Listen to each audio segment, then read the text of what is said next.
Keeskoo fiilmii afaan Oromoo mata dureen isaa Keeskoo jedhu.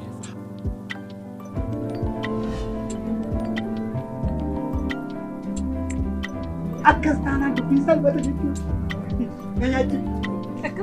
Beekamtii kiyyaan ala wanti tokko raawwannaan Aadaa, duudhaa, seenaa, safuu Oromoo bashannansiisaa kan barsiisu. Qarshiin kuma dhibba shanii yeroo ammaa kana faayidaa maalii qabdi jetteeti? Fiilmii Saamsoon Mokonnin Lataatiin bifa bareedaa fi hawwataa ta'een dalagame. Qaroominni sirna gadaa irraa kaasee Oromoon jireenya isaa hunda aartiidhaan wal simsiisee jiraachaa ture. Jalqabbiin aartii Oromoo kan warra Awurooppaa waliin garaagarummaa baraa qabaachuu baatus kan warra Awurooppaa barreeffamaan kan Oromoo ammoo afoolan darbaa ture. Dhaloonni jaarraa kanaa ammoo isa afoolan ture gara barreeffamaatti jijjiiruun saayinsii aartii fayyadamee hojjechuutti ka'eera. Haaluma kanaan fiilmiin Saamsoon Mokonnin Lataa Keeskoo jedhu aadaa, seenaa fi duudhaa uummata Oromoo irratti hundaa'ee bifa bareedaa ta'een hojjetamee xumuramee eebbaaf gaheera.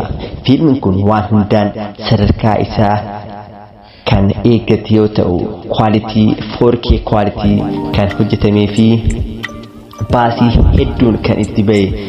Innis qarshiidhaan yoo tilmaamamu miiliyoona tokko ol kan xumure yoo ta'u, fiilmii sadarkaa isaa fi fiilmii kwalitii bareedaadhaan dalagamedha. Fiilmiin kun sadarkaa industirii Oromoo biyyarra darbee sadarkaa industirii addunyaatiin dorgomuu kan danda'udha.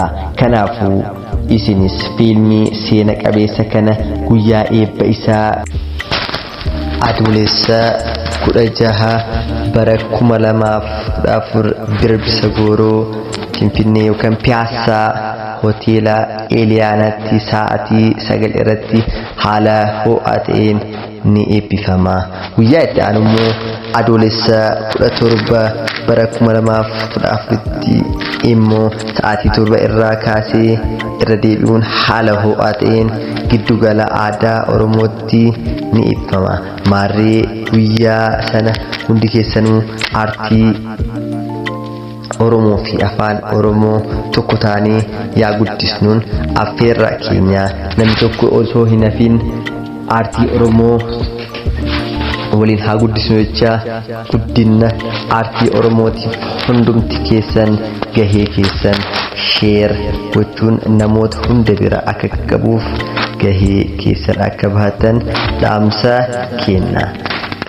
Haaluma kanaanis viidiyoo kana namoota hin dhaga'iniif sheer gochuudhaan akka namni hunduu dhagahee fiilmii seena qabeessa kana irratti argame haala gaariidhaan dadhabbii artistoonni keenya yeroo hedduu itti xaaranii asiin gaan kana akka sadarkaa biyyarra darbee akka sadarkaa addunyaatti dorgomaa taasistan hawwii kennaa waan hordoftaniif galatoomaa.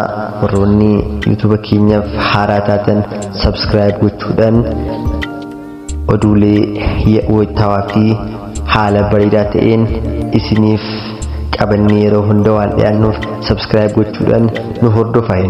Galatoomaa. Kun miidiyaa keessan Jirra Jirraa miidiyaadha.